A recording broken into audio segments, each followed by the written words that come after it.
Well, you still have to say fantastic. In my area there, I was a little lucky. Oh, okay. I was a little lucky. And yes, I was a little lucky.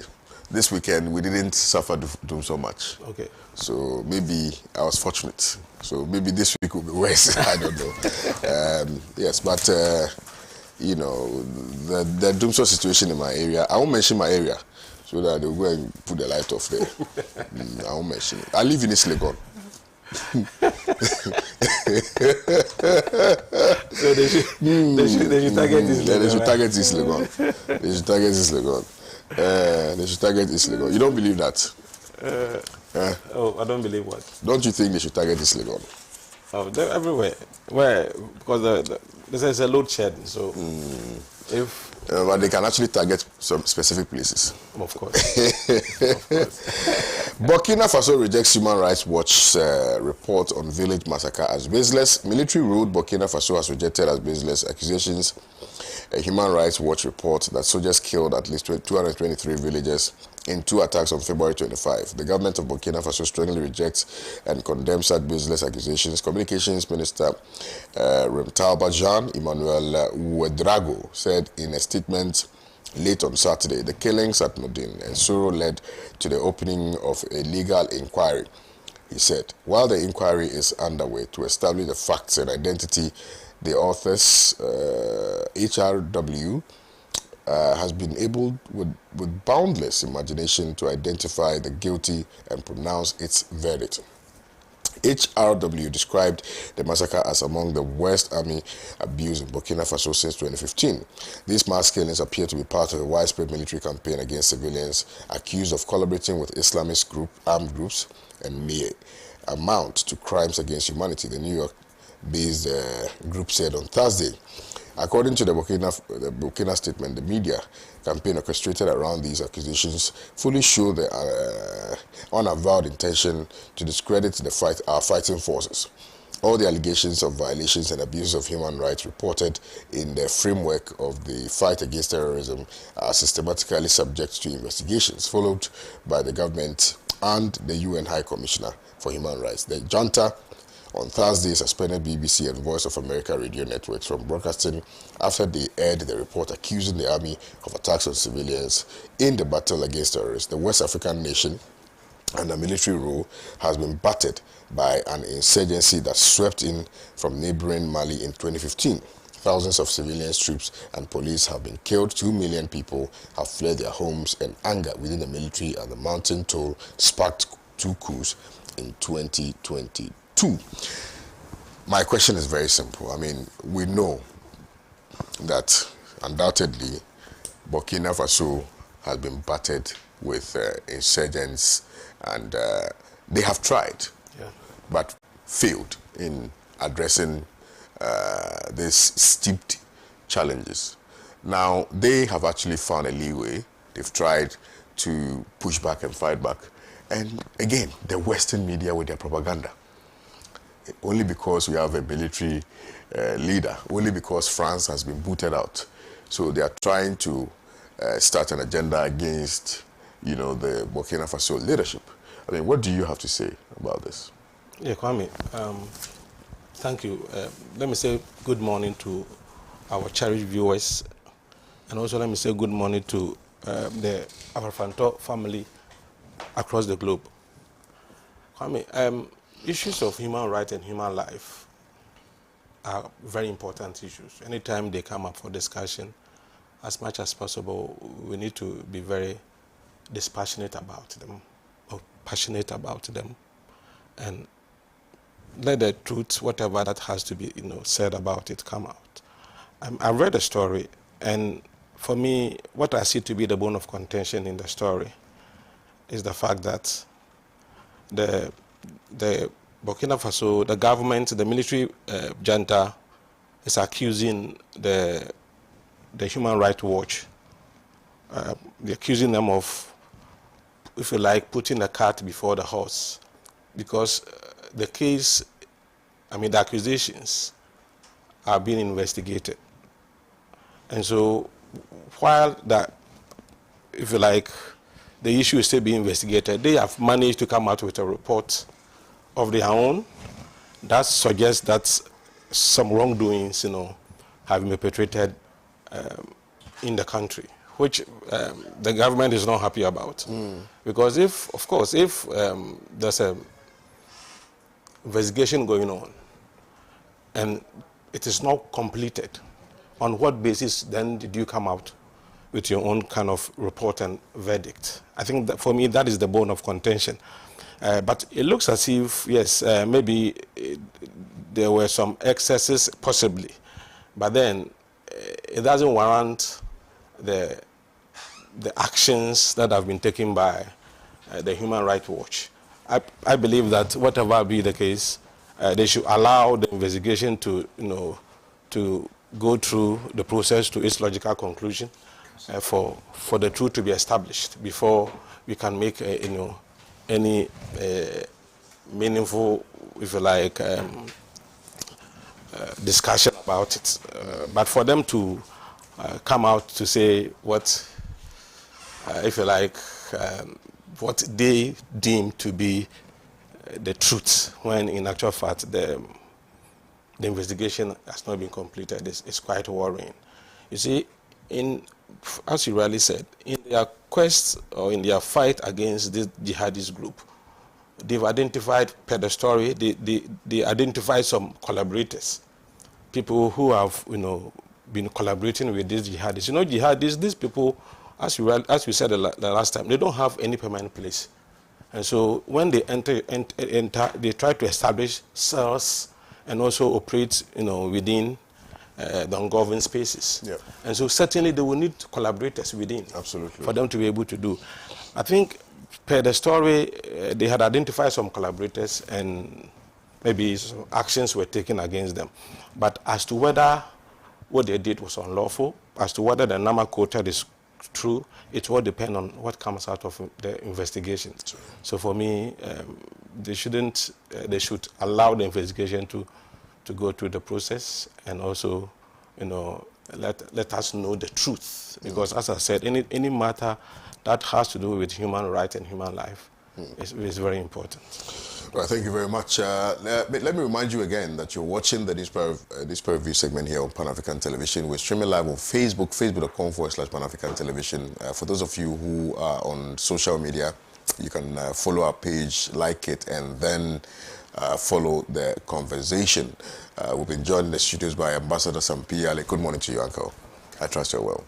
Fantastic. So we're discussing Burkina Faso and the fact that there have been some reports emanating from some Human Rights Watch alleging that the military in Burkina Faso have massacred a village full of civilians. And they are saying that it's an act which is at variance with human rights, and therefore they are calling on the government to be wary, because they may be subjected to some international explanations in the very foreseeable future.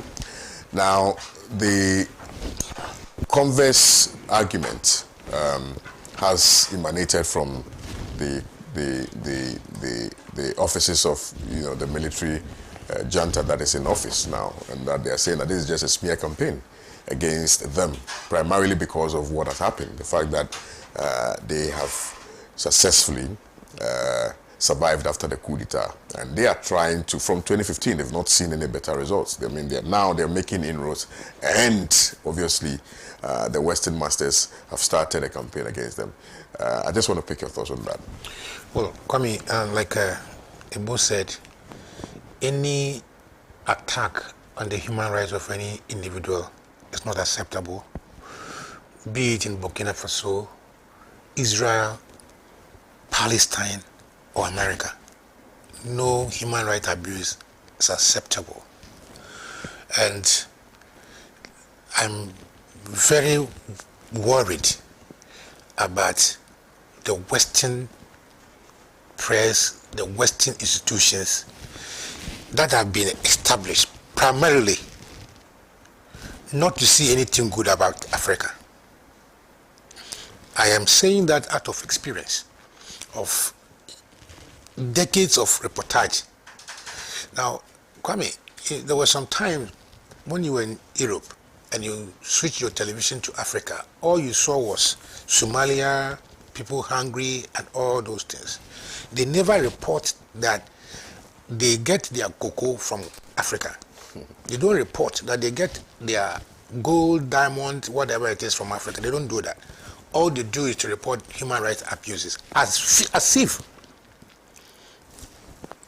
they don't have such inhuman atrocities in their own backyard. I have already said that I don't support any attack on human beings, but I also do not subscribe to the deliberate Western propaganda consciously and all the time towards the people of Africa. Now, how old is Burkina Faso? Burkina Faso is about 1.5 years old. By terms of liberation, even though they have been independent, you know, they have actually liberated themselves and said that this time we are not just taking political independence from France, but we are taking steps to, as it were, do physical things, do economic things that would inure to the benefit of our people. You understand what I'm saying? Absolutely. So you have seen videos and pictures of people, ambassadors of other countries being hooted away from Burkina Faso. So I was not surprised. And even this, I think it has come too late.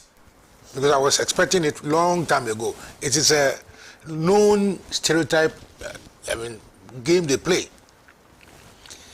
Kwame, for the past 4-5 months, how many innocent journalists have been killed in Palestine? How many innocent women? What is so against the human rights of a human being as to deny him food and water? Food and water. But you realize that when Israelis were dropping leaflets for the Palestinians to move to a certain point, they were still shooting them. The border crossing that brings food, when there was food and people were rationing, they shot them. The so-called human rights, whatever it is, haven't seen this. They haven't seen this to report on. And again, Africa is the easiest prey that they can put on us. My pain, though, is that sometimes we have our own African collaborators. You know, human rights have Ghanaian writers, whatever it is. You have Amnesty International Ghanaian correspondents. That is my pain. How many days did the American press talk about George Floyd? How many days? The human rights so-called whatever, what did they write about George Floyd?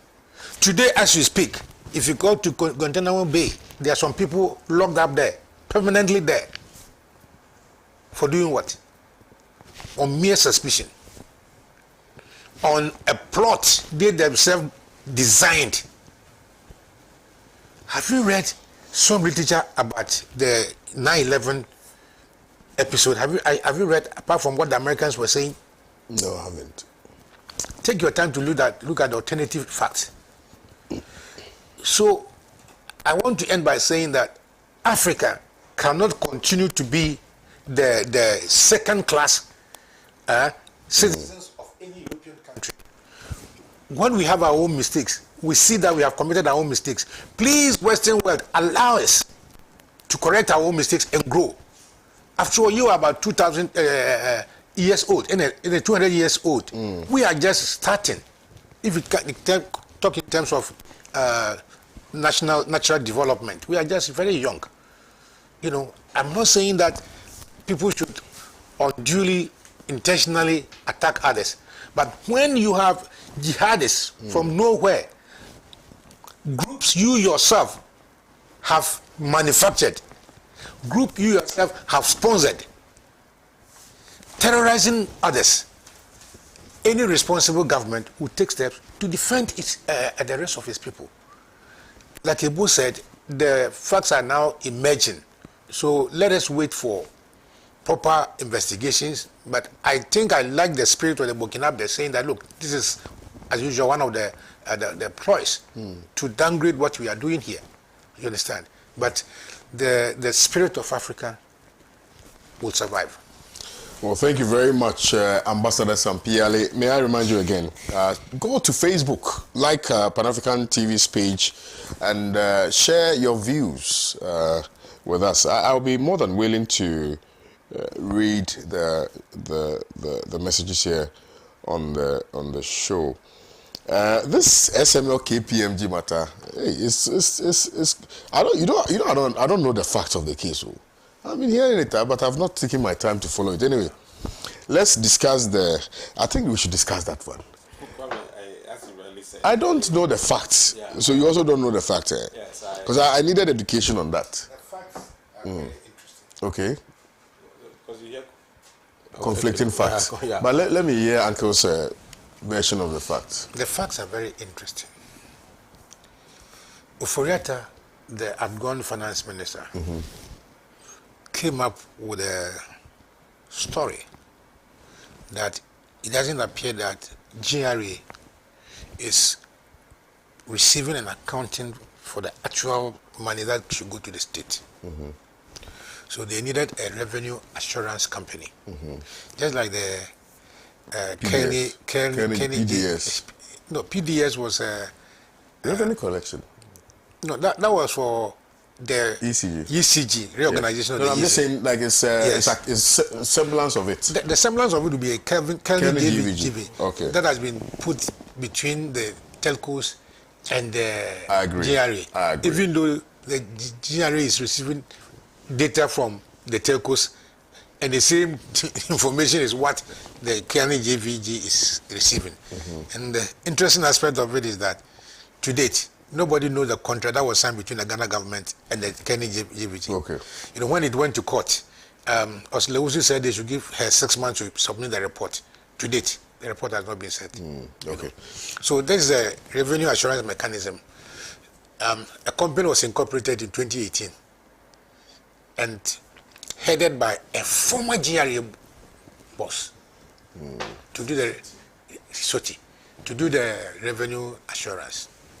Now, I think it was by Simon or one of the CSOs who raised the alarm that no, these people are being paid for no work done or less work for what they are being paid.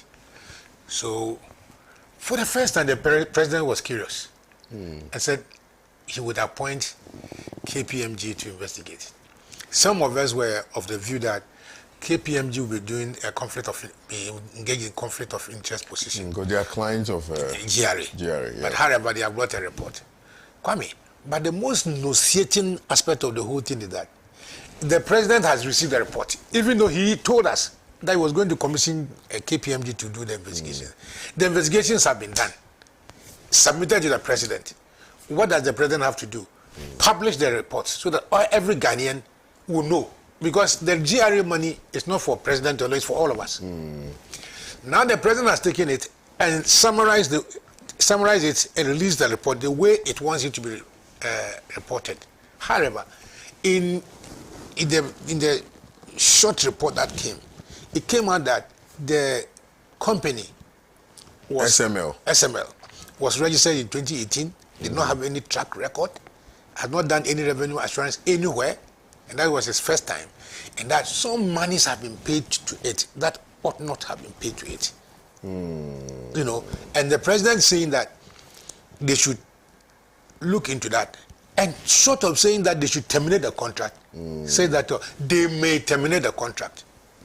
You know, but my fear is that once the contract itself has not been published, we don't know the terms in it. Anyway, a lawyer, you know, whether upon termination, it will not occasion judgment debt.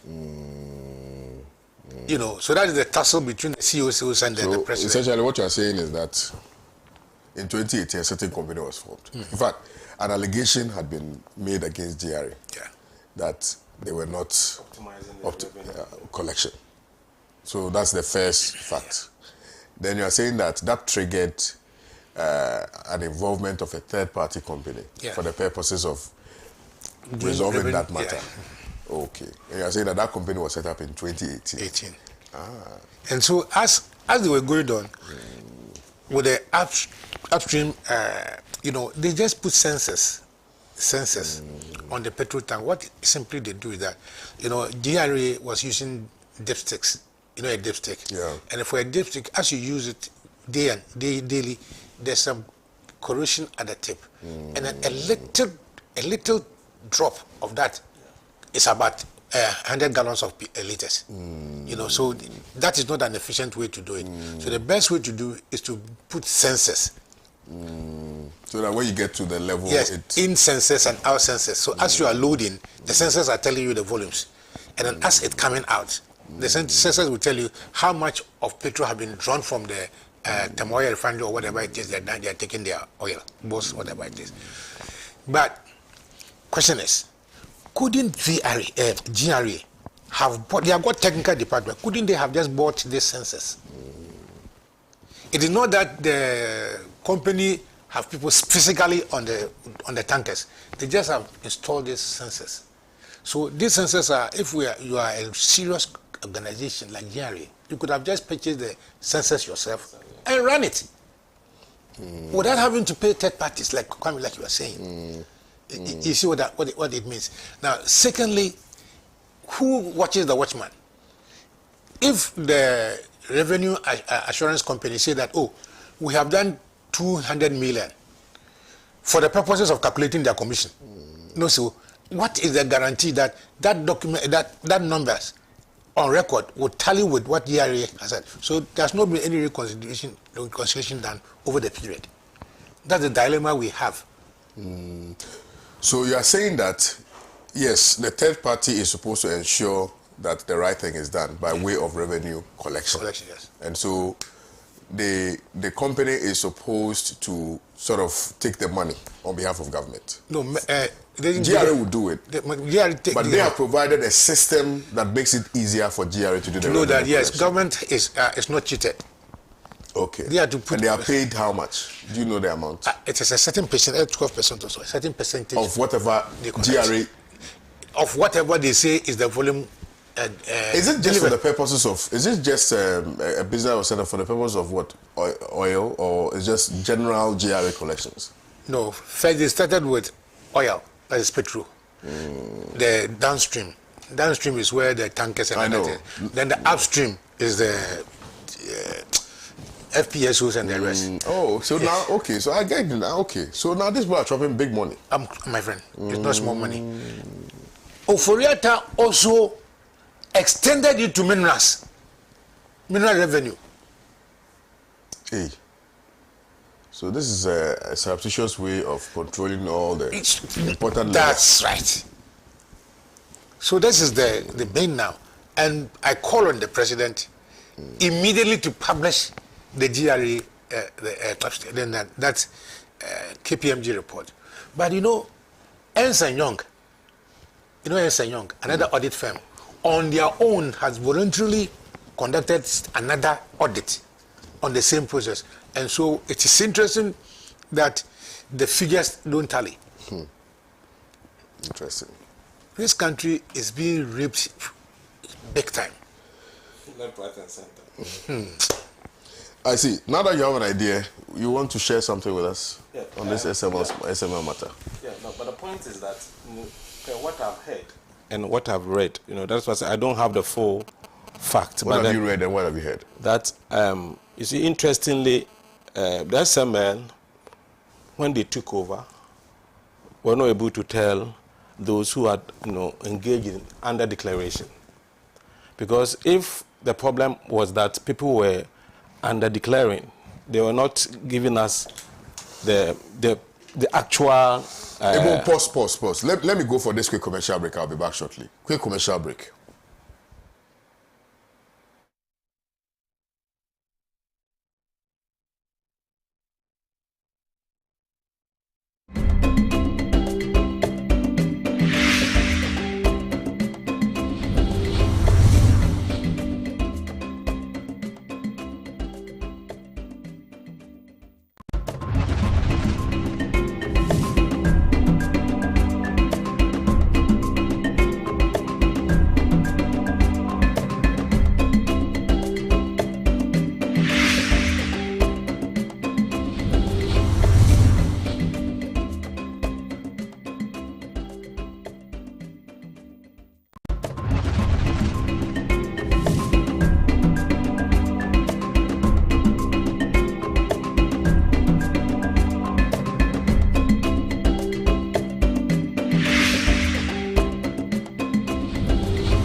You're still watching Pan-African television. Ebo, you are making a very important point. So, Please proceed. Yeah. So the point is that per the story, there were companies that were under declaring whatever that they were doing, allegedly. So one would have expected that when the SML came in, they would be able to tell us that, okay, this company, through their under declaration, have this amount of money to pay.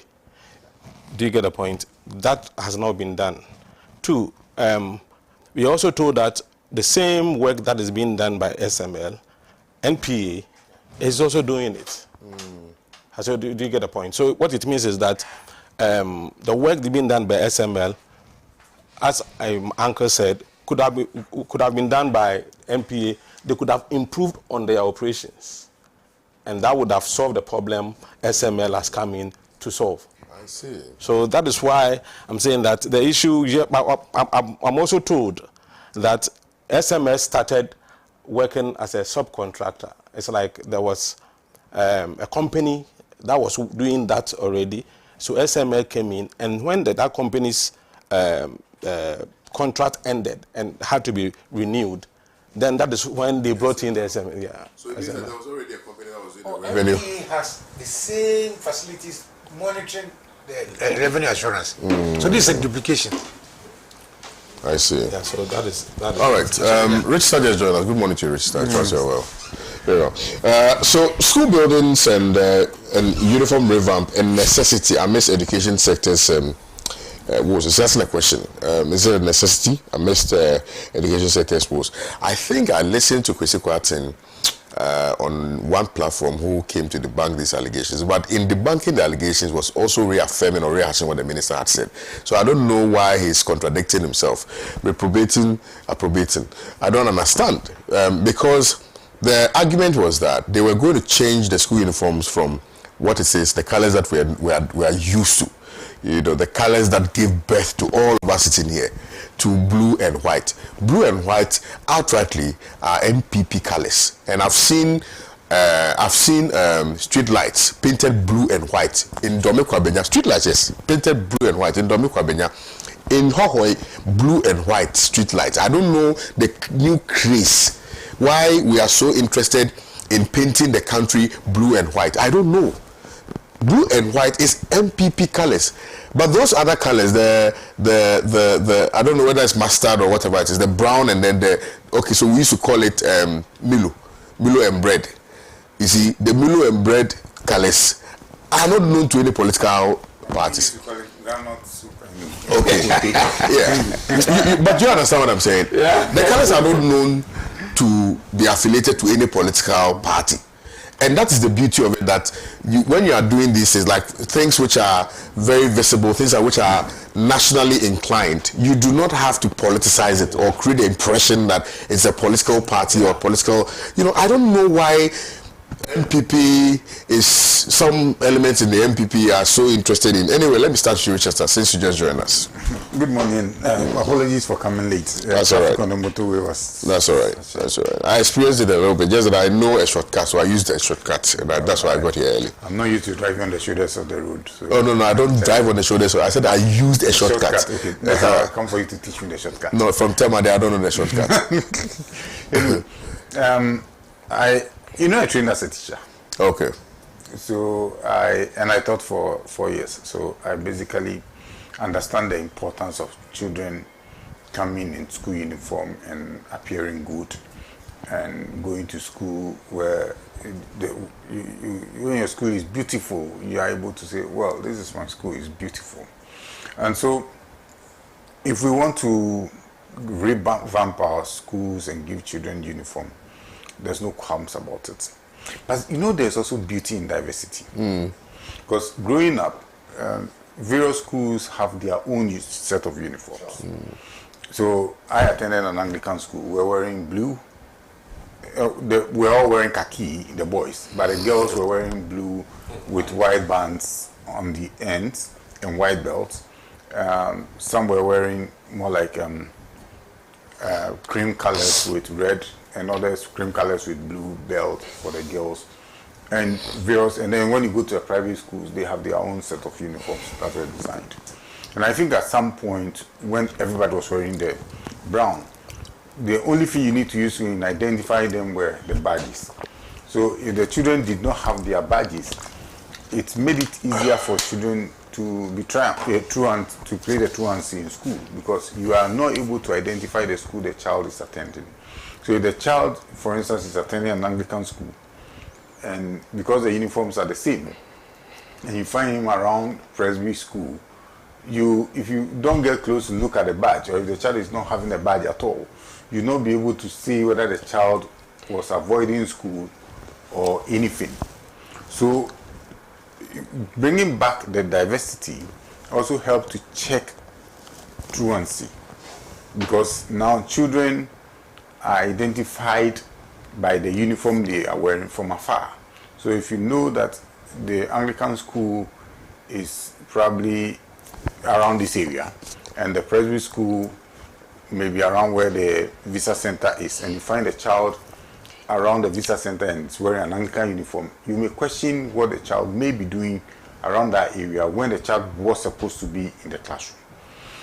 Those days, we used to have everybody being a parent. So when you're not going to school and you're walking around, I remember one man at Awala, when I go swimming or I go to the Kenum Beach, my mom was a teacher. My mom would come around and say, "Oh, I've seen your son, he's swimming."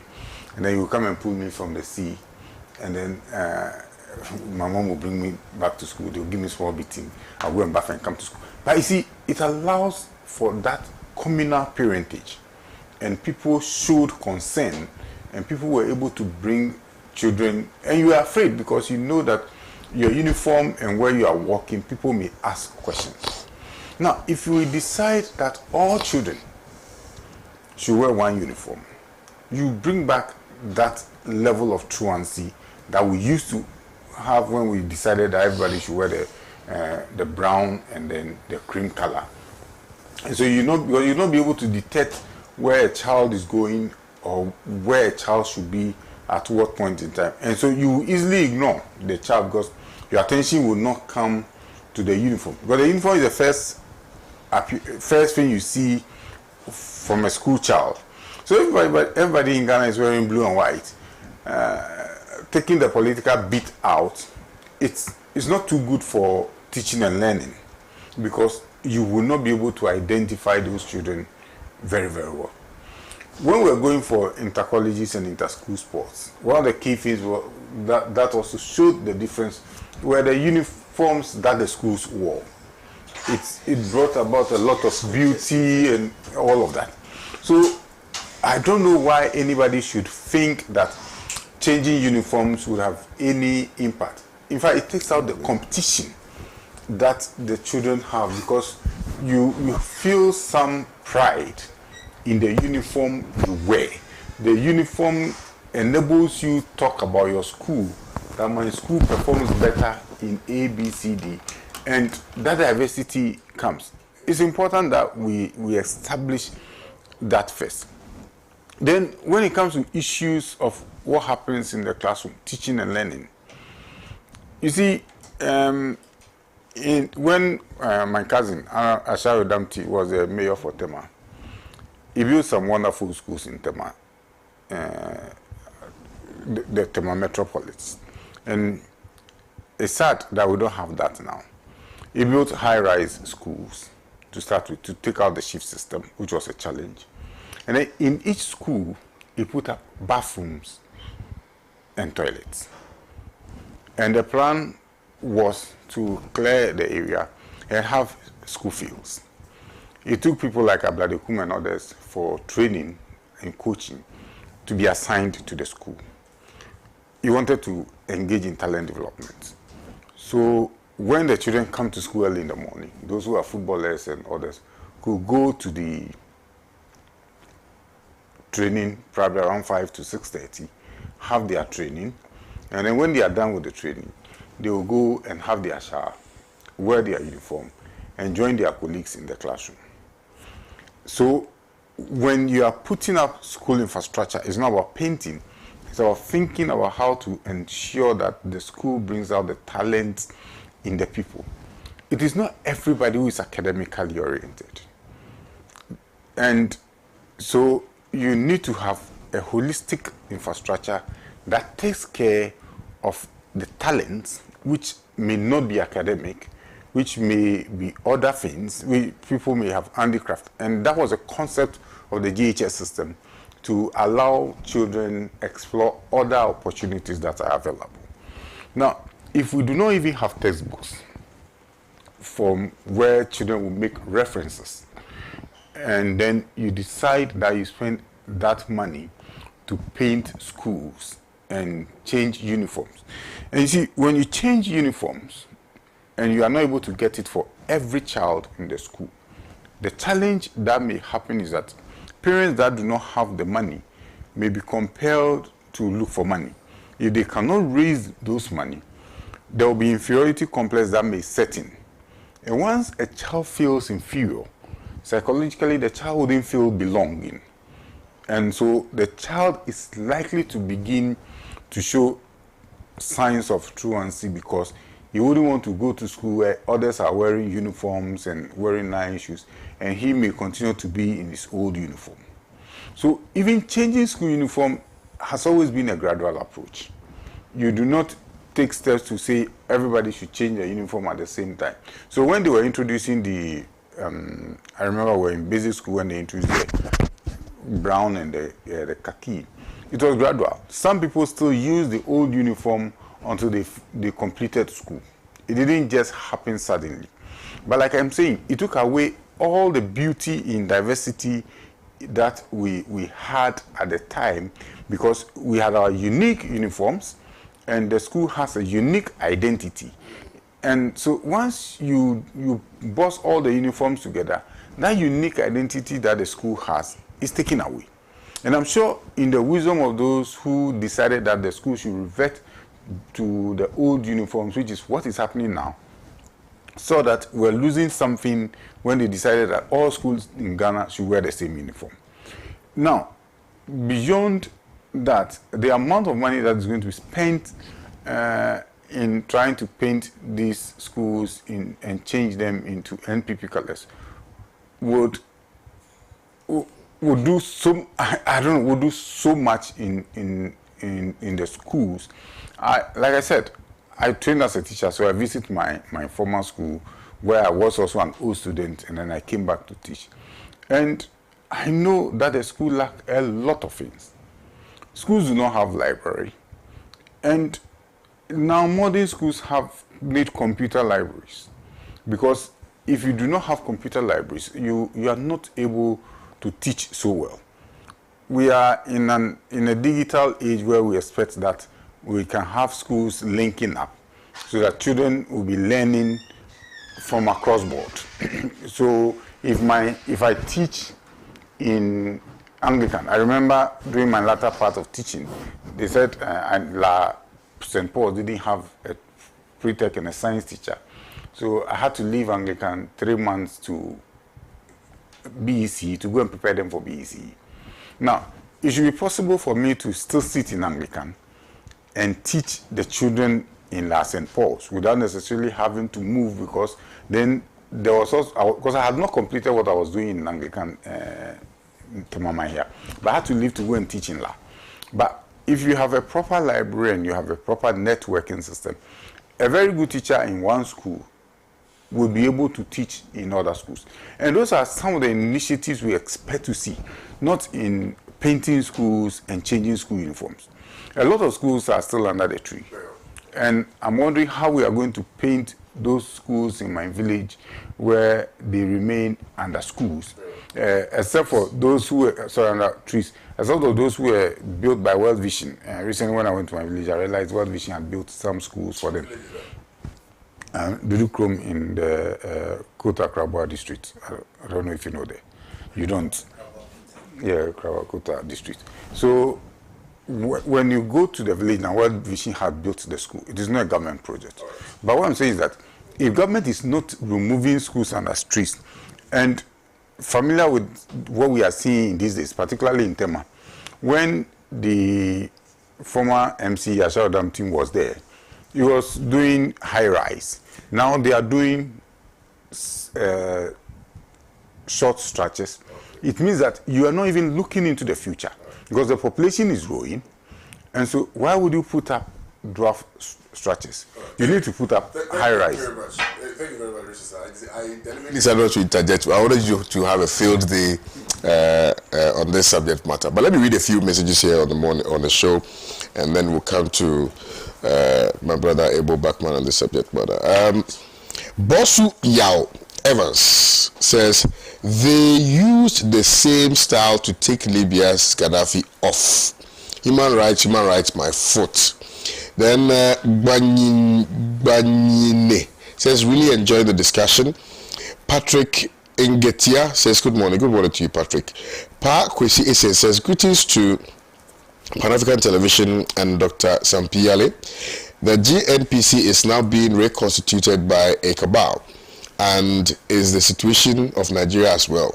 The issue of DANSO is man-made, so as to help these cabals sell their connection petroleum products. It's an election year. They need money to fund the elections. Much greetings to elder brother Ebo. We come from the same area in Cape Coast. Maria Adam says, it's simple. MPP has captured the state. Blue and white is nothing but MPP colors. Anto says, KOD, the blue and white painting of national monuments was started by the Kufuor administration. So it is an agenda as a party to mark the achievement. Daniel Kudibe says, school building and uniform colors confusion. Naya Basa, cause the center cannot hold. Shabo Shabo. What's this man talking about? We are in 2024 and not 1818. That kids used to fancy their school uniforms. Marsh Taylor says, good morning to you, KOD, and your panelists, especially Uncle Ambassador Sam. The way MPP is behaving, if care is not taken, by the time the driver Banza and his mates leave Ghana, will be coming, Ghana will be coming Ajapa, because all these things are planned agenda. My worry is the NDC, they are like NATO, they talk, no action. This one also says, it's from Baba in Riamwase Ashanti. The surest and best pair to make Ghana work again is John and Jane. No one should take incompetent Baumia, his corrupt NPP serious because he is deceiving us for power to loot again. Ghana indeed is crawling on its knees. Regards to Professor Dr. Ayinsu, incoming MPS Kado Kitan Koisuesi. All right. Evo.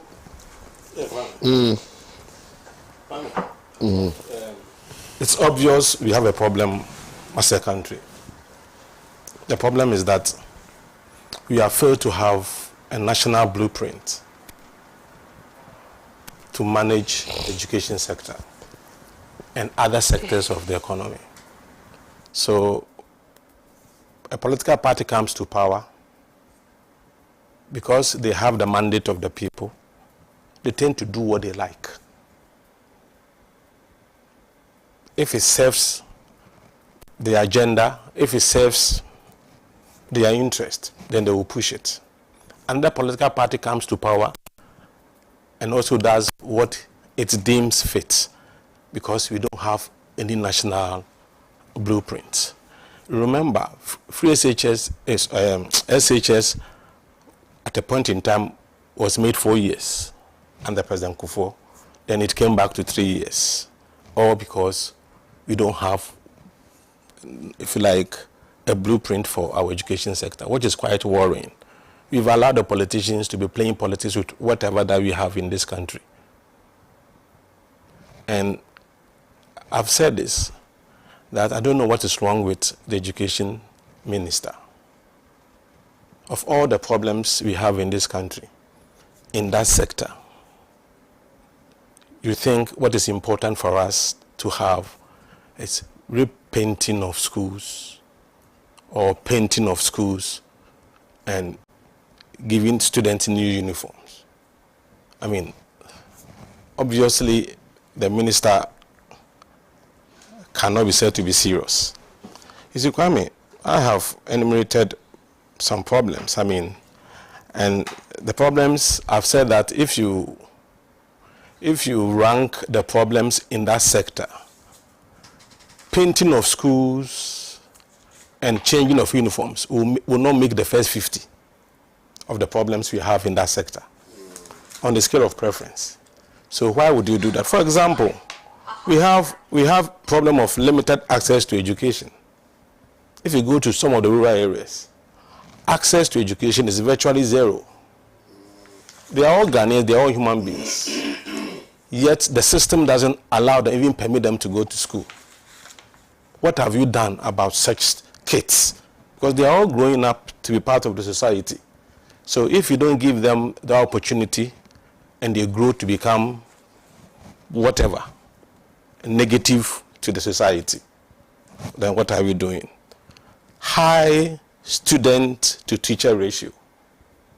I mean, you go to one classroom, a teacher is teaching more than 100 people, more than 70 people. And we think that is not a problem. And so the problem we have is to paint our schools. There's also a problem of inadequate teacher training. I have been a teacher before, Kwame. Most of these villages, the teachers there are those that we call people teachers. They are not trained teachers. And so if you go to some of the rural areas, you realize that in actual fact, there's no teaching at all. The man is having some farm somewhere. He will just come and write some homework on the blackboard and just go and do his farming. And so there are serious problems in our education sector. Serious problems. Poor infrastructure. I like the question that those studying under trees and under sheds, how are we going to paint the trees and how are we going to paint the sheds? I mean, these are very important questions to ask because it looks as if, you see, what I've realized is that this particular minister, if he's able to put up some nice building in Accra or in Kumasi somewhere or in maybe some city somewhere, he thinks that is all there is, or that is what's supposed to be about education. We have completely neglected most of the rural areas, Kwame. Even Cape Coast, that is supposed to be the citadel of education in this country. Go to Cape Coast and some of the villages in Cape Coast and go and see the school structures there. So the minister has got it wrong completely. And for me, it's not something that we should be quiet about. Because when you have limited resources to spend, you need to prioritize to make sure that the needs are met, not the wants. Because it looks as if the minister is focusing on what they want to achieve. And as you rightly said, I mean, why would you even decide to use white and blue in the first place? Why would you even want to decide to do that in the first place? And the white color, the kind of school environment we have, I mean, even the brown and the, you call it cocoa or whatever, even that one, you see because of the environment, you see the kids always dirty because of the environment. And in this environment, you are going to provide white shirts. I mean, what kind of thinking is this? I think maybe because of where he's come from, because he came from America, so he's trying to impose the American system or their way of doing things, forgetting that we are talking about two different environments. So for me, yes, the education, it is important. I mean, there's nothing wrong if you have in excess. You have money in excess and you want to paint schools. There's nothing wrong with that. If you want to change school, government has got excess money. They want to provide school uniform for kids free. There's no problem. The problem is that we have limited resources, and so in applying the resources, make sure you target what is most important. Provide classrooms. I mean, one of the television stations put together a documentary called School of Shame or something like that. If you go to up north, some of the schools there, my brother, I mean, it's quite worrying. And so I believe the backlash they've received when the minister announced this is enough for them to be able to know that what they are doing is not what Ghanaians need. It is what they want. And therefore, Ghanaians must rise up and kick against it. I will be first person. If there should be a demonstration against this, I will be the first person to be on the street. Because it doesn't make sense at all. At this time, especially with the kind of economy we are running, and the limited resources you have, instead of you to use it properly, look at what you are doing with it. This shows how unserious they are in governing this country.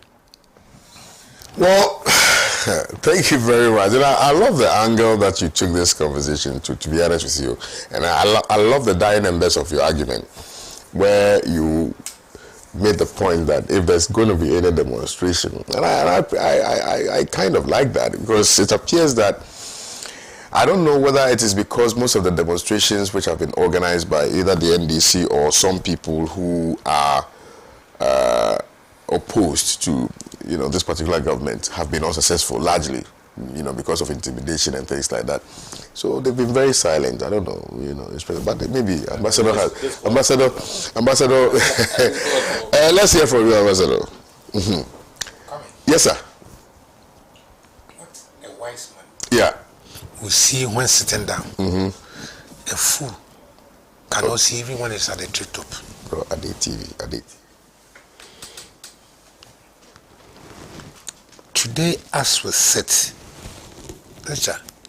you don't even know whether the World Bank will give you the next rank of IMF. The whole country is on an axle of 3 billion loan. Also, the whole country, its survival, its progress is on 3 billion loan. And what is the priority of an education minister? Is painting schools. And in painting the schools, he wants. In the first place, let me inform, advise, and caution the GES and the Ministry of Education.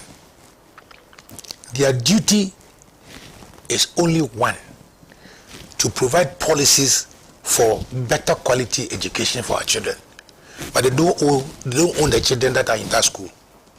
The children still belong to the parents, not so.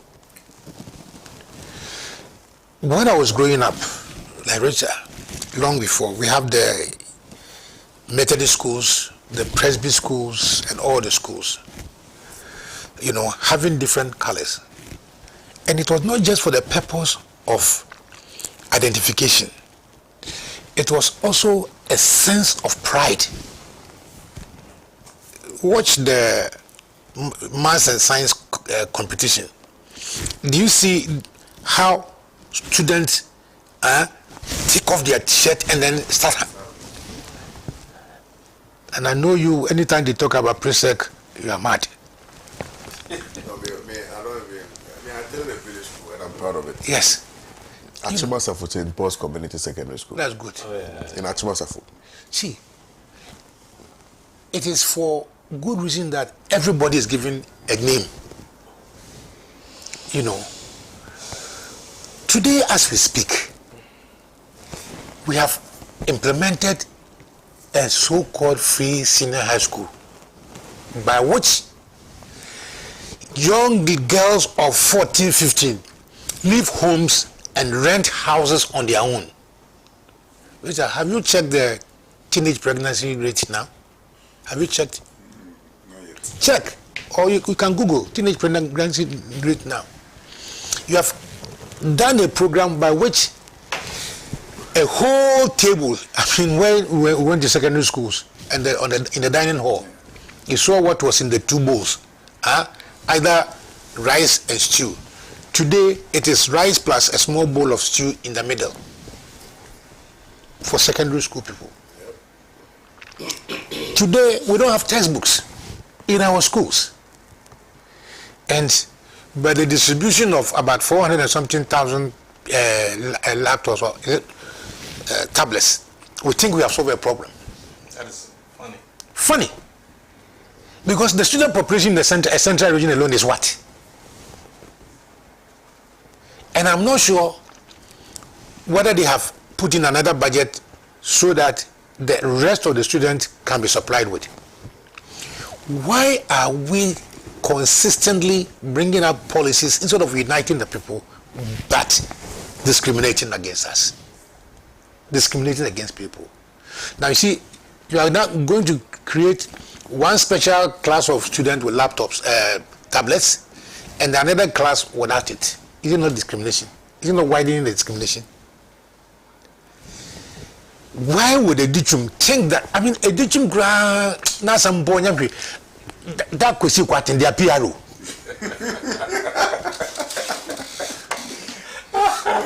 Ebo, I am serious. Yeah, I know, yes. Yeah. Anytime he's on air, he speaks as if the education system belongs to him, him and the minister.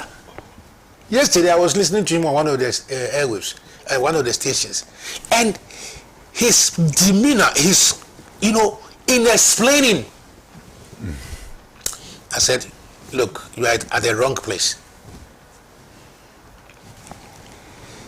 See, about 1/3 of our schools in the northern region, upper region, and even my central region. Yeah. Central region, people think that it's a rich region. No, it's the second poorest.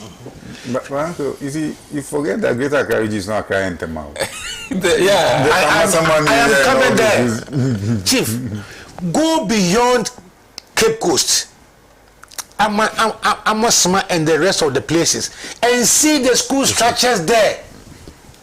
If you are a serious, sensible minister, your first responsibility is let me remove all those bad schools, because the children of Accra, or the children you are painting those beautiful blue and white schools for, are also Ghanaians. Those who are under the trees are also Ghanaians.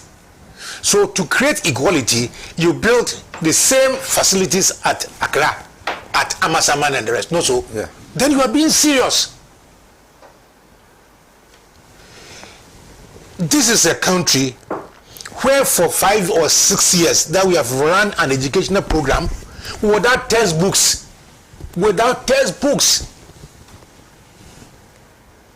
And I have read a report that warns that if we don't take care, our products in future will have a problem, because we are creating illiterate, educated persons who knows nothing beyond what they have studied for exams and nothing more. Because what? You went to pass your exams by PASCO objectives. What else have you learned? You will not listen. The education minister is not worried about that. Yeah. You see, those who the gods want to destroy who first make them mad. I believe that he wanted to chip in this one to bolster his image for his running mate, whatever. You see, his contender went and spoke about timetable. So, see, unbridled ambition is dangerous. Since when did we have street lights in this country? Street lights painted in blue and white. Today we have it. When I was growing up, I remember the silver one. You know the silver one. Today we have it. And Chief, don't forget that there was a video going around by which students were singing to the praise of Akufo-Addo. Little children. They've been taught a song. A song. Cody, you haven't forgotten that at one of the Independence Parade, somebody was holding the MPP flag. Is it Jabin also? MPP flag. A senior member of government. See, have you read a book called Ejapade? Portions of it.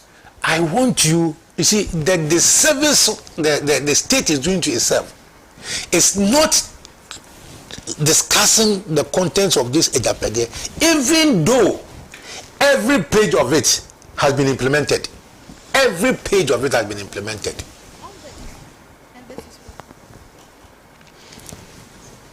This is part of the state capture, to capture the educational system. Not so.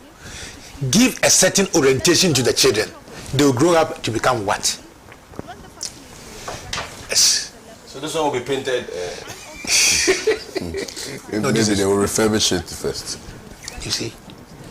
But they should go and start from my village, where I schooled, at Chimasafo. You know, funny enough, even in the president's own region, there are so many deplorable schools. So many, Chief, so plenty. I am proud that you are proud of your school. Oh yeah, I am. I mean, look at the products of those who went to Achimasafo. Those who went to Asafegwa Secondary School. Those who went to... Look at the products. There are so many schools. Achimasafo, I attended... this is for DHS, the repainting is for DHS. Yeah. Or SHS? Yeah, SHS. Basic schools. No, it's basic school. Is it basic schools or SHS? Whatever it is. Whatever it is. So Achimasafo Methodist, that's the school I attended. Okay. And the last time I went there, I nearly wept. The school is just... I don't know whether deterioration is a better description. Yes, destroyed. It's destroyed. It's completely... I mean, this was the first school in Ghana. The first basic school. Basic school in Ghana. Which one is that? It's called Kwako Boys. Of a Cape Coast. Yeah, Cape Coast. Go and see it. It's spoiled. Go and see it. That's why I schooled. You know, so... And it's sad. Okay, I must have proceed. This education minister may have thought that in painting the schools in the MPP colors, you know, people think it's only the blue and white too. The roofing of the... Yeah, I'm told it's also red. Red. I'm told it's red. But you see, in political marketing, this is very strategic, trust me. Because when I saw, for instance, the street lights, the first thing that came to mind is, oh, MPP. So they are trying to leave a certain mark in your mind. Yeah, subconsciously. Subconsciously, that's how it is. I was watching a movie where some guy was a gambler, right? So you know what he did? They went to this, this American football. Now, they wanted to scam a rich guy, right? So, they booked a hotel for him, and the room number was 55. So his key was 55. Then, when he came to the reception, he saw a lady wearing something that had 55. Then, when they got a car for him to go to the park, the car's number was 55. Then, when they went to the page, there was somebody wearing a jersey called 55, like a jersey 55. So he had 55 all over. Imprinted. He has seen 55. So when he was going to bet, and they asked him which number to choose, subconsciously, automatically he chose 55, and that's how he lost. Because they had 255 in his head, right from the airport to his hotel to the cab and to the football field. Yeah. So you see. So that's what MPP is doing. So you see. Now when you see the colors, oh MPP, oh wow MPP, and when you paint something, it looks fresh and clean. So that will be the perception that these guys have painted. Oh, the schools are nice. Oh MPP, Then let's vote for. I mean, there's also another angle, the procurement angle, which yes, the procurement angle. The one is the election year. Let me leave it to you too. Chief, you know there are some businessmen who have specialized in importing this khaki and others, and because they have to sew the uniforms, they import them in bulk. What is going to those people? No, do you know they want to punish them? You know the people who went on demonstration, they picketed. Was it the ministry or? I think so. Recently, they were complaining. Yeah, there was some complaints, and they said I think the minister had met them, and the minister said they was going to pay their arrears or something like that. Those people who sew and provide. I forgot. I think something like that. Recently, just about maybe 3 or 4 weeks ago. Yeah. So now maybe they want to punish them. They have jeopardized their business. Now new contractors have to be procured. You know, and that is where the procurement angle comes in. MPP.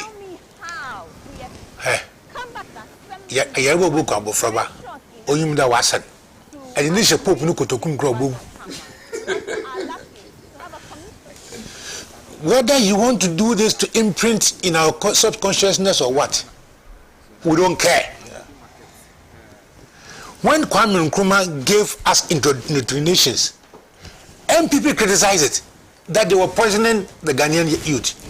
But it is that training that I had that has brought me up to date. Today, Chum, what is the name?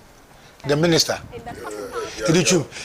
Is this what is in America? That all schools are painted the same color? I think he's come out to clarify that it's not all schools, some schools. Which schools? He gave them a list, but the schools which belong to him. the STEM schools that he. The STEM schools, whose money is he using? See, that is one thing. Whose school money is he using for the STEM schools? I believe that the MPP running mates things should run quickly. It should come very quickly. And that was the things we will see in this country. Excellency. But there's one thing that we also need to grab. You know that a lot of people in position have their children now taking the Cambridge exams. And so most of them are not doing the BEC. So they are not studying from the past school. They are doing the Cambridge O-level, A-level. We had O-level. We said we didn't like it. We were paying it free. Now people are paying dollars to do the Cambridge. Yes. This country, Chief, the thing was there free. You say you didn't want it. You want to do this one. Now you are paying to do dollars. No, but you see, but the education system, the education system is because of this introduction of PASCO and whatever we are having now. I'm telling you, I told you, I taught economics at Ghana National College. I'm telling you, today, the system we are running is leading to deterioration of our education system. Oh yeah, but that one, I mean, this is a good brainer. Yes, the results may be good, but you produce, if you like, nothing. Empty heads. Yeah. I mean, for somebody who attended at Chumasafu St. Paul's Community Secondary School, and went and still survived in KNUST. You know, if you tell you something, of course. If you tell you something, of course. My father will tell you if you don't chop first, don't come to our house. You go let tire. Oh yeah, you go let tire. I remember. It's just by the way. I remember back in the day, we had some exams coming up, and you know the place was a village, so the kitchen was the police barracks. The kitchen was outside some way. So we had to find some table. So even though you are standing under a shed, but you are still outside. You know, it was dark and bushy.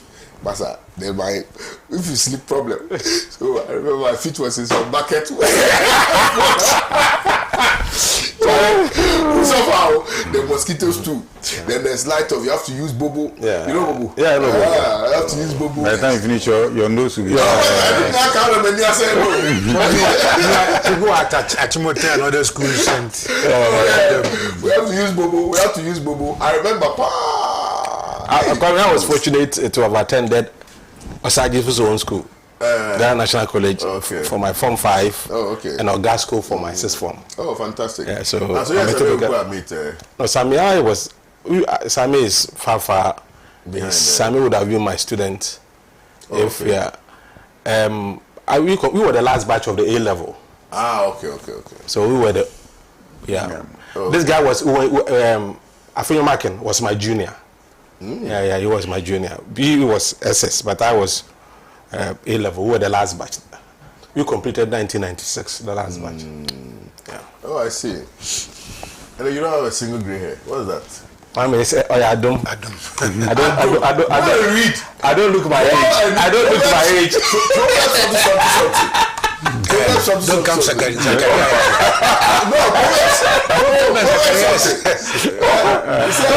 said I don't. Gray hair is something. I said I don't in relation to the fact that I don't look my age. No, you don't look your age now. I'm surprised. I don't look my age. When good morning, lawyer and your panelists. 1. How many classrooms are cemented? 2. Are we wearing the dust? Student with their chest. Providing the old uniform to pupils in this country as promised by government is difficult and parents are footing the bills. 4. We need ICT labs, teaching learning materials, textbooks and others, and we are repainting school blocks. Okay. JP, I've read your message. I can only read one because there are some others that I need to read. KOD.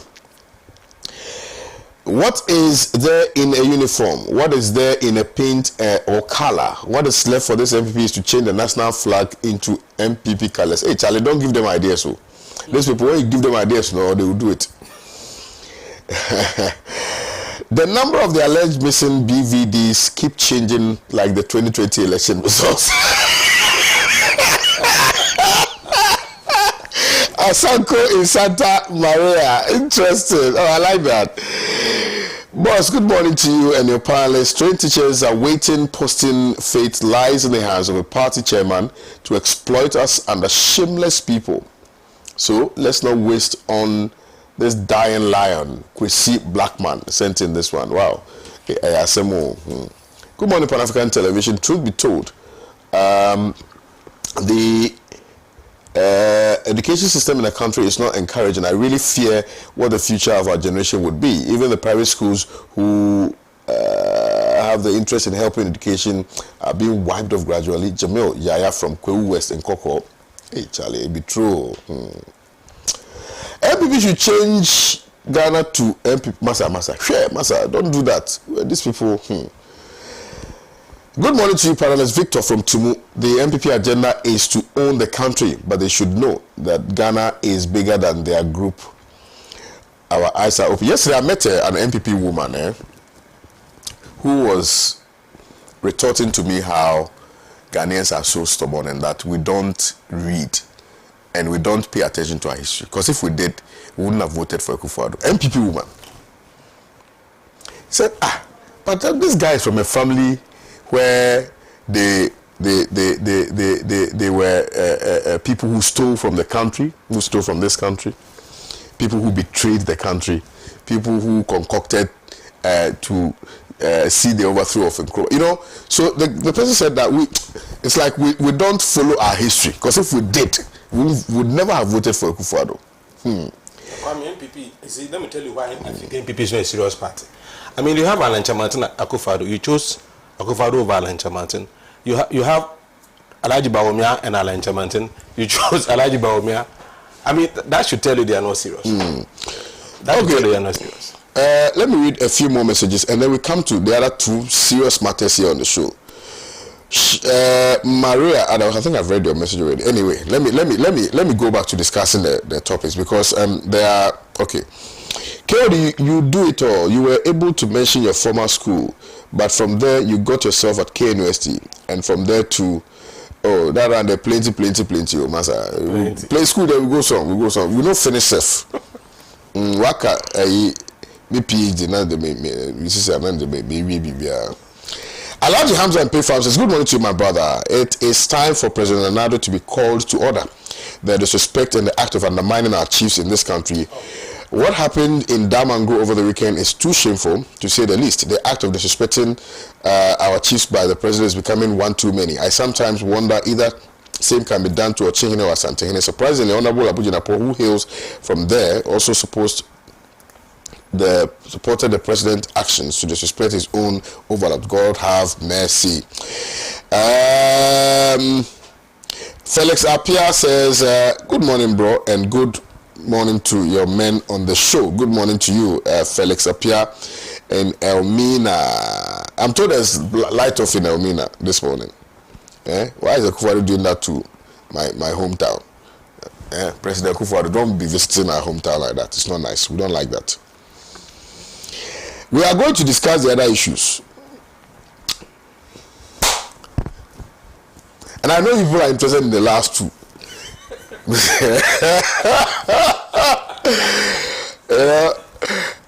When I was a musician, we had a music producer, a big producer called Hammer of the last two. Yeah, and his kicks, so the last two. Bawumia kicks off 2024 campaign, promises a battle of ideas and character.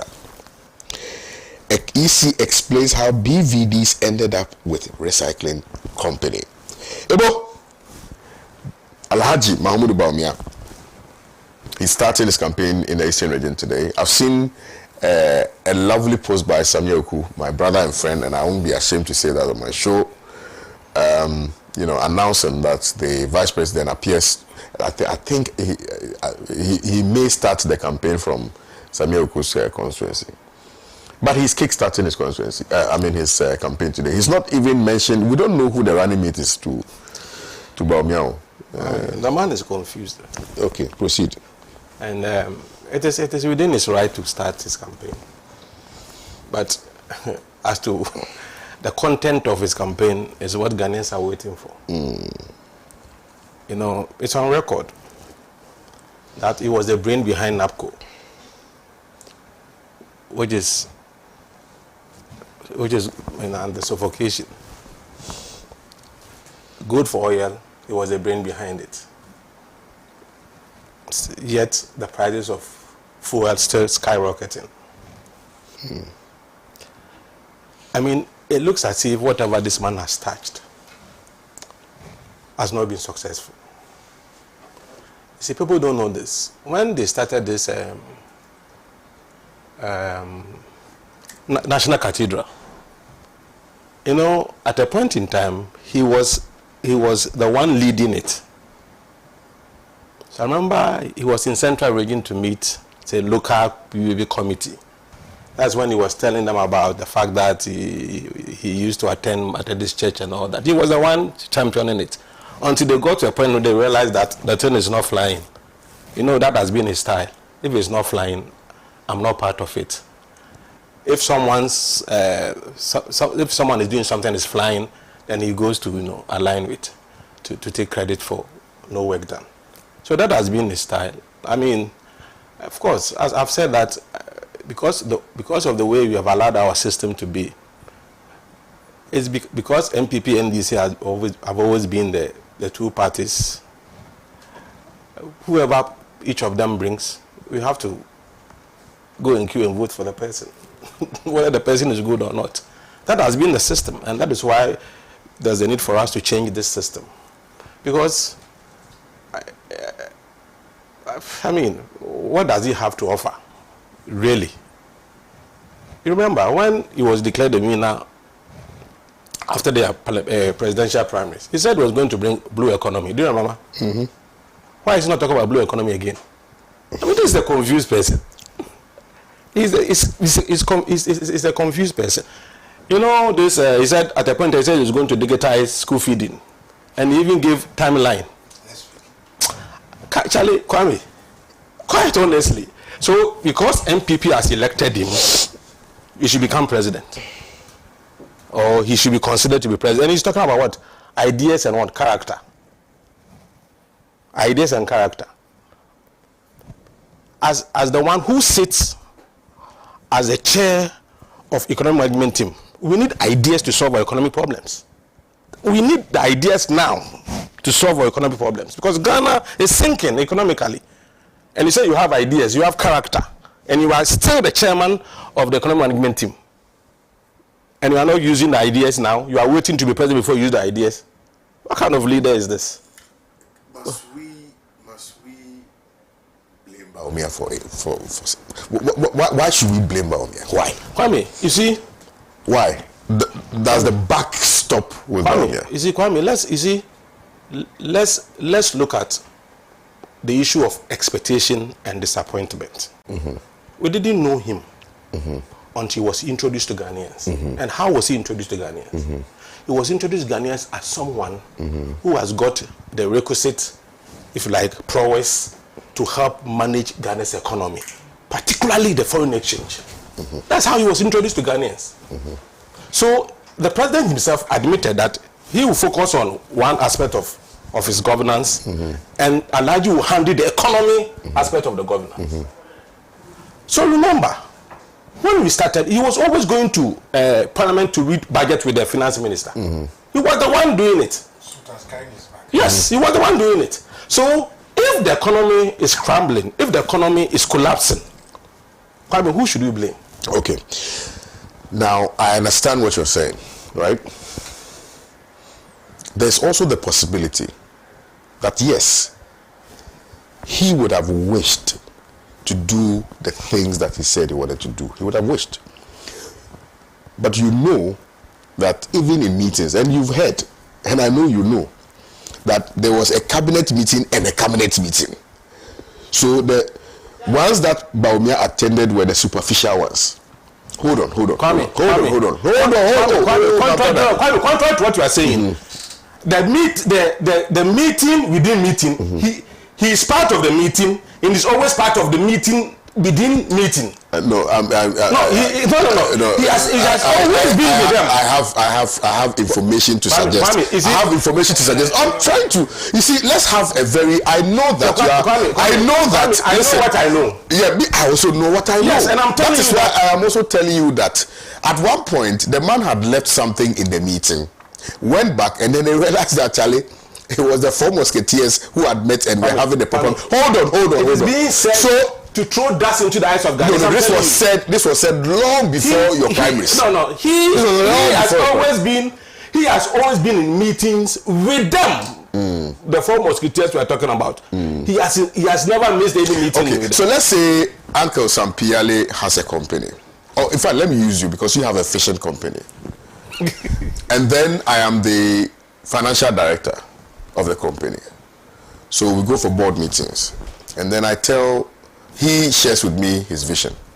And I tell him that, Register, I think that for this particular vessel, we shouldn't invest so much. Register says, I agree with you, but you see, I want to increase my revenue.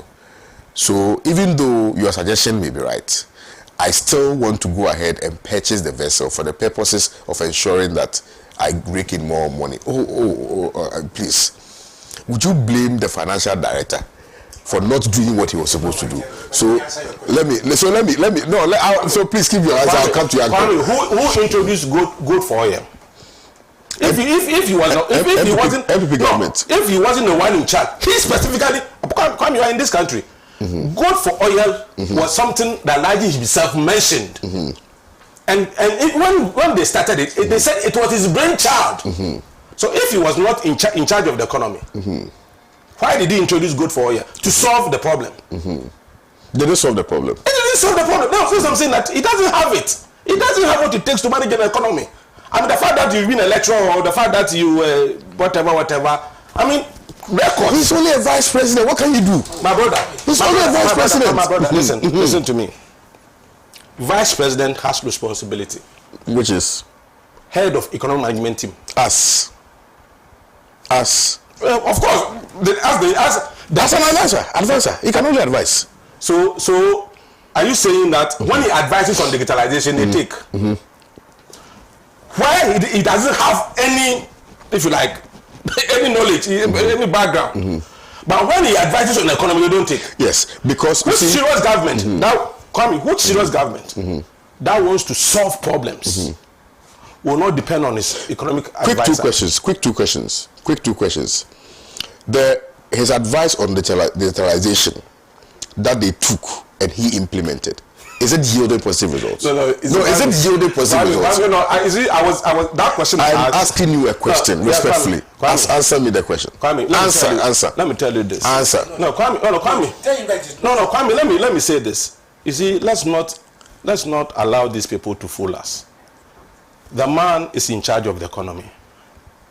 Madam OWUSO is in charge of Ghana's communication digitalization. She has received numerous international awards for her role in Ghana's digitalization agenda. She is doing fantastic work. Let's give credit to her. Let's not give it to Alhaji. Okay. Alhaji must handle what was given to him. So you remember when Professor Nana Opoku-Agyeman was outdoored recently? When President Mahama was speaking, he specifically mentioned areas that he thinks the prof will succeed, right? So he gave a gender and a few others. No, and I'll come to you after Ebo. Gender and a few others, right? We will definitely have a gender ministry. We will definitely have that. So if tomorrow NDC is in power and Prof makes sure that the gender ministry succeeds, can't Prof take credit for So for what's that? the role of the minister? What credit should No, the that's the minister point I'm making. That presidents always Kwame. give roles to people. Kwame. So they are saying that I think you'll be competent in that field. The man was brought in for a purpose. Right. And it was announced to Ghanaians that I'm bringing this man. Don't forget, the man wasn't even an NPP man. The reason why he was considered was that he was coming to help fix Ghana's economy. Right. That was why he was brought. So on what basis should we judge him? Thank you. Apart from the fact that he has failed in managing the economy. Uncle, Sampiale wants to talk so badly, but let me read this message and then I'll come to you, Uncle. Kewodi, from your teacher, Mr. Odro, my JSS teacher is watching. Wow. Mr. Odro, good morning to you and God bless you. You used to kill me, remember. We shall meet at Asafo very soon. Yes, he used to kill me, I was stubborn, but I was intelligent. He knows it. Kewodi, we need to check the mental functioning of leaders before they take any position. Daniel from Paga sent in this one. Hey, Daniel, you spoke in the mind of Ambassador Sampiale. The way I'm asking questions, I'm surprised people have not insulted me yet too. I'm waiting for my insults. Good morning to KOD and distinguished panelists of discussers. The current situation under Akufo-Addo before our very eyes, under the guidance of the Japadia document, is an ethnocentric agenda for the dominance of Achime Buakwa and Oforipenyimfie. Please devote time towards making the pages of the Japadia document public. Let's read carefully and shine our eyes. Setho, student of political history here in Accra. Good morning to you, KOD. I thought Baumia was going to start his campaign from Central Region, especially Cape Coast. Good morning to you, my big man and your panelists. President, it's a shame to this our dear country, discriminating, disrespecting, and full of arrogance, including those around him. That's why he's choosing some regions to disrespect their chiefs and could not do same in Ashanti and Eastern regions chiefs. Said Jacob from Manso Akontemu. Well, thank you very much for your message this morning. Now, this one says, Kewodi, good morning to you. What happened in Damango is not the fault of Nana Akufo-Addo, but the so-called Gonjas who accompanied him to the Overlord, and also the executives of the Gonja Land Youth who invited him to the program. But we Gonjas want to tell, you've used a very strong word, but I won't read it. Those people who call the Gonjas but trying all effort to tarnish and undermine Gonja Kingdom to be very, very, very careful. Okay, I think people are very interested in this chief matter. So let's dispatch this quickly and come to how the president is treating our chiefs in Ghana. Ambassador, please, you have the floor. Kwame. Yes, sir. Ati Fanta. Papa. Fanta Force. That's my then. Penny the one won't do anything. Them. Teacher will only see. My mom is a Fanta. My mom said that is from so. Oh, penny the bun. Ebo. 120 Beijing. So, na Akufo-Addo we bo money papa. Today ma Kwame Nkrumah bubu, today ma other president bubu ya. Enche ba me obogun efi the onodo ye meta. So no many years. So for 7 years, Bawumia has encumbered that position and wasted our money. Constitutionally, is the Council of States who are the official advisor to the president, Adam Bobia. Now they took you as a vice president, because you said there you had special qualities to help the president. Because the president himself recognized there, on the economist, no Yejma. So he wanted somebody to support him, and they brought you on. When he was deceiving the NPP delegates in the words of Ohininto, they told him that this man is not an NPP person. And he said, Akufo-Addo said, because of his special qualities as an economist, because the way the economy has been run. So when they were launching their 2016 manifesto, it was launched by Bawumia. The drivers are suffering, the teachers are suffering. KOD. So if we accept by default that Bawumia was a mere advisor, so Anka, I'm on time. One advice on the more President Akufo-Addo one, just one. Which advice he gave to President Akufo-Addo that he didn't take? One, so that he can exonerate himself. I was only a driver's mate. All that Bawumia has been good for is Otto Ayampia, casting insinuations and insult. Did you watch him at Konongo recently? Just yesterday. Yeah. Yesterday. I listened to snippets of it. Look, was the vice president not sworn into office? He was sworn into office? Yes. On the day the president was sworn, He was also sworn with a different oath as a vice president. Nobody will be allowed to belittle the role of a vice president because we had a useless one. Nobody will be allowed to do that. The role of a vice president is so important, very, very important. If you go to America, in the absence of the president, the code for nuclear war weapons, who holds it? The vice president. Nobody will be allowed to downgrade the role of a vice president. If so, then we should scrap the vice presidency and then let us have a president. This is a vice president who touts himself. Because I'm with my hair, then I will shout, because I'm with my hair.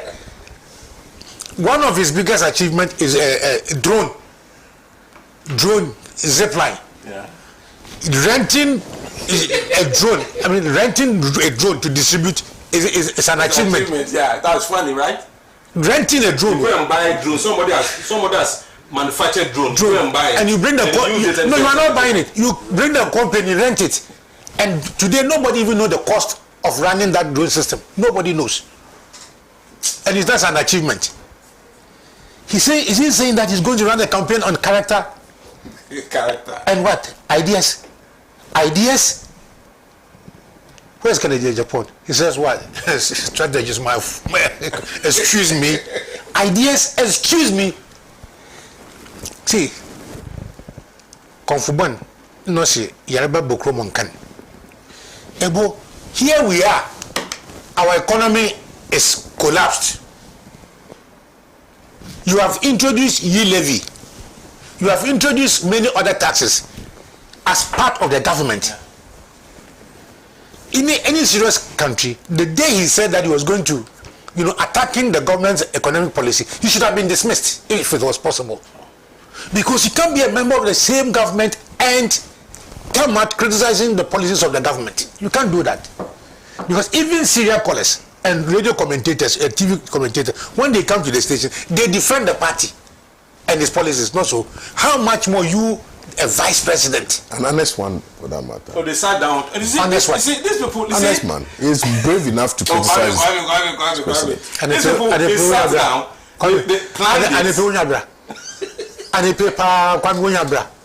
That Bawime is what? Honest what? Because at least you are saying that serial callers cannot even criticize, but he has criticized. Serial callers come and defend the party's position. That's what every party person does. But it's not in the interest of the country. Well, but what he says is in the interest of the country. At least you led the negotiations to the IMF.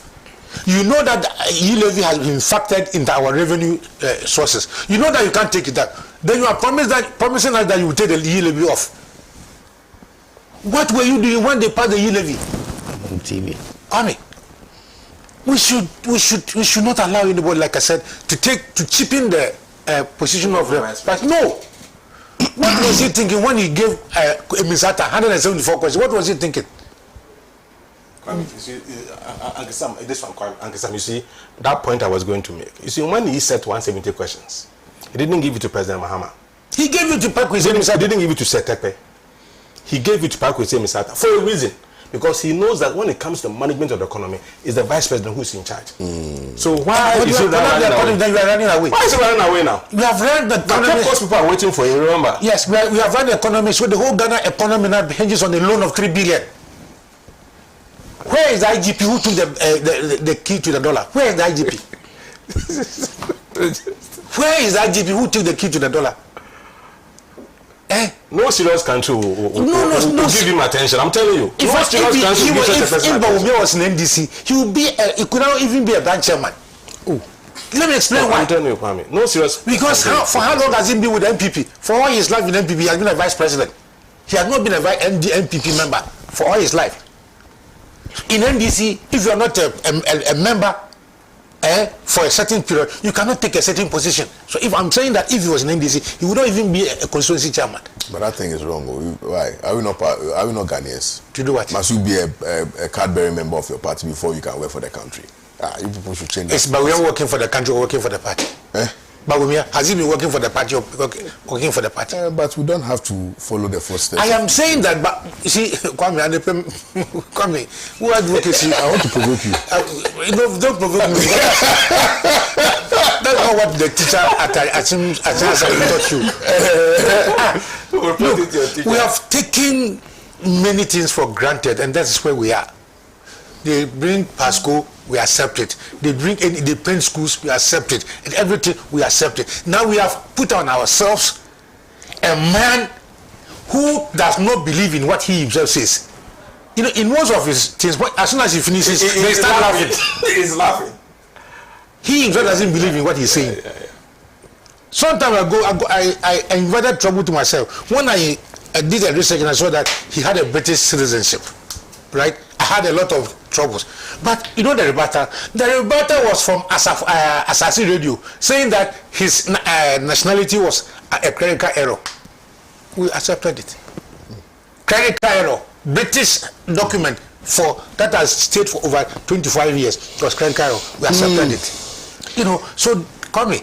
I will not allow you this morning. Okay. No matter the rate of your advocacy. No problem. To chip in or downgrade the role of the vice president. I have not done that. I'm only saying that yes, despite the fact that the vice president is on record to be doing XYZ, the president can decide to reassign the vice president to another. That is what I want you to understand. So what I'm saying is that Ken Ofurata perhaps was the one who was advising the president on matters of the economy. That is the fact I want you to understand. That on the basis of that, the vice president, Dr. Mahmoud Bawumia, did not get the opportunity to advise the president on matters in respect of the economy, but had every opportunity to deal with the issues of digitalization, where it is evident that he's been able to succeed.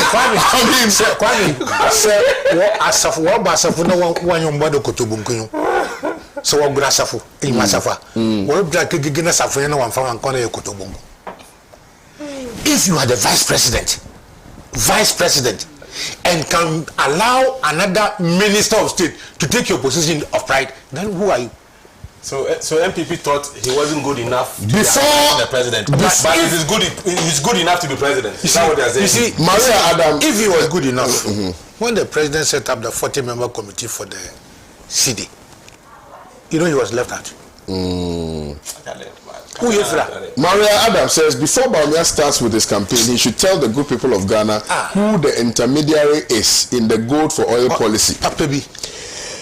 Shasha Kekeli says, KOD, I'm not in agreement with you on Bawumia. If you are a part of something with high expectations and it is not going well, then you want your suggestions to going well. You want your suggestions to was not taken, and what we're suggesting was not taken or considered. Won't you resign? You show your dissatisfaction. Okay. Sal Daru says if he advises and he was consistently rejected, he should have immediately resigned. The president should be well guided by his handlers on his comments these days. He is sounding so racist and divisive than Hitler and Netanyahu. We are one Ghana. I tend to agree with this comment seriously. And to assess the KOD, if the position of the vice president is not useful, then let's cancel. Or does it mean if Vice President Bawumia has failed his mandate, then it means the position should be cancelled? Shasha Kekeli said, "Come, stop being adamant. Stop that. Stop." Daniel Akpaliok says the very things that were trivialized, chastised, and ridiculed under JDM are the same things bedeviling us as a country. Akufo-Addo and Bawumia came to office on the back of DANSO, cedi depreciation and inflation. I'm, however, surprised that these people have failed in their quest to address these challenges, and instead of them to accept responsibility and apologize to Ghanaians, they have, in their usual arrogant posture, resorted to unnecessary politicking and needless blame games. Many businesses are negatively affected by the erratic power supply, and even others have lost their lives as a result of this. The Nana and Bawumia government have developed the penchant of sending communicators to defend their mess on national television instead of working to address these problems. If this is not a mark of incompetence and abject failure, what else? Daniel Akpaliok from Sandema. You wrote an essay, but I've read it. Yeah, let's come to you. I think Article 57 2 says that the president shall take precedence over all Ghanaians, and in this any order, the vice president. Yeah. So you realize that this is the first time the Speaker of Parliament had never had the opportunity to serve as the president. Even when the two of them are not here. The two of them never go at the same time. Oh, you've actually drawn my attention to something. That's true. The two of them never go at the same time. Enjoyed, yeah, you're right. Okay. You get it, because when the two of them go out, the Speaker of Parliament automatically becomes the president. So that had never happened. So at some point, the vice president had even been the president. So you cannot belittle that position. No, it's not acceptable. We need to, and its position is probably carved out in the Constitution. And like Uncle Sam said, this is a position that it takes the oath of office and directly from the Chief Justice, not from the President. no. From the Chief Justice. All others, apart from the Speaker of Parliament, the Vice President and the President, who take their oath of office from the Chief Justice. All other persons are sworn in by the President because they are appointed by the President. But the Vice President is appointed by the Constitution. And so he derives his power and authority from the Constitution. And that is why it is not possible for the President to dismiss the Vice President. Because no President can dismiss the Vice President whose appointment or persons whose appointments are derived from the Constitution. Even the Chief Justice can be dismissed by the President. You get it? Even though he did not contest election, yes. The Constitution clothes him with that. No, but the Chief Justice is appointed by the President. I'm talking about the Vice President. Yes. So the office of the Vice President is so important. Yeah. We shouldn't just look at it on the face, and his rules are clear. He even chairs cabinet in the absence of the president. So nobody within the hierarchy of the executive has more authority than the vice president. His role as the head of the economic management team is also carved in stone. So if he doesn't talk about the economy, then it's a challenge. It was in recognition of that he raises issues with may so rest in peace, Pakwese Misata, for thinking that he was not performing his functions properly and that the economy of the country was suffering, and that if he had performed those functions properly, probably the economy may not have suffered. We then had a Minister of State who has responsibility for finance and economic management. But he went for the then Vice President and made him look like he didn't know anything, even though Pakwese Misata had been the governor of the Bank of Ghana, and he was only a deputy governor. But he felt that the man who was supposed to be his boss had failed to function the way he should function. And so, yes, this election, from all walks of life, from parliamentary right to presidential, will be on issues. It will be fought on issues. You raised the issue of starting from the blue economy. The issue of blue economy only was incidental, and that's why it was not sustained. He didn't understand. It was a speech he presented at the University of Cape Coast, and so it was a written speech. And so the media highlighted the issue because the program was on blue economy. But you see, it's difficult to sustain that when you only read a speech and it was not a policy position. And so we are yet to see a clear policy position. Yeah, there's an issue of talks of digitalization and all of that, but I'm not sure that is what will sustain Ghana's economy. If that is where we are going to premise our development, then we have a challenge. But this is a country that is suffering a major infrastructure challenge. Yeah. This is a country that is not able to feed itself, even though we have a lot of arable lands. This is a country whose education is moving backwards when others are moving forward. This is a country that is suffering a lot of moral setbacks, and that our younger generation are faced with the challenge of morality. We are also faced with having openness to the global world activities, and our children are learning so many things, and you need a policy that protects them. Unfortunately, we've not been able to sign the anti-LGBTQ plus act into law, hiding under some legal gymnastics. And he's been bold to say that, well, he doesn't support, and but he didn't say that he supports the law. He says he doesn't support the act, but when it comes to signing the act into law, the bill into an act, he has not spoken about that one. It's one thing saying I don't like it, and one thing saying I want it stopped through an act of Parliament. So these are issues that will come to the fore, and so we want to see how the cost of doing business in Ghana would reduce and make it possible for persons who have invested to maintain their level of investment rather than their investment eroding every day, because you cannot predict prices, you cannot predict how much you are paying when it comes to duties, because basically everything in Ghana is pegged to the dollar. So even if you go to sleep in a hotel today, tomorrow when you go there, the price will be different. True. You may even be in the hotel, and then the following day when you are going, they say, oh, yesterday you paid 10 cedis, tomorrow you have to pay more. No, that is how unpredictable everything we do in this country had become. And politics aside, it's a mark of failure, because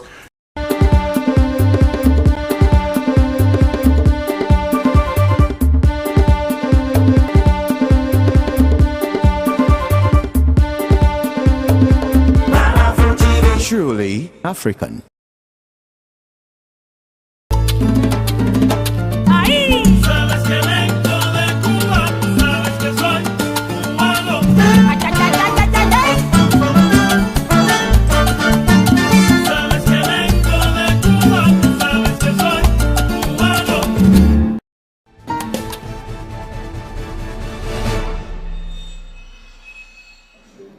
Hello, good evening, and welcome to the show. Today, I have traveled all the way to Cuba. I am coming to you from the residence of the Cuban embassy, the ambassador's residence, and I am so excited.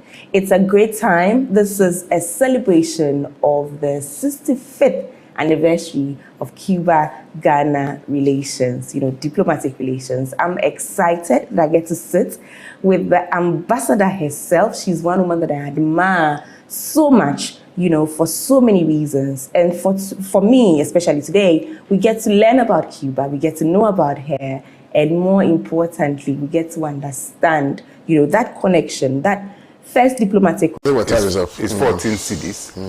You can imagine how much we are buying. We spend not less than $200,000 just for bunkering a vessel to go fishing. And so if I was selling fish for 4,000, now I'm selling it for about 28,000 Ghana cedis. Thank you. And these are basic things you need. Thank you. Yeah. Thank you. I'm grateful. I apologize for today. I didn't apportion my time well. I don't know why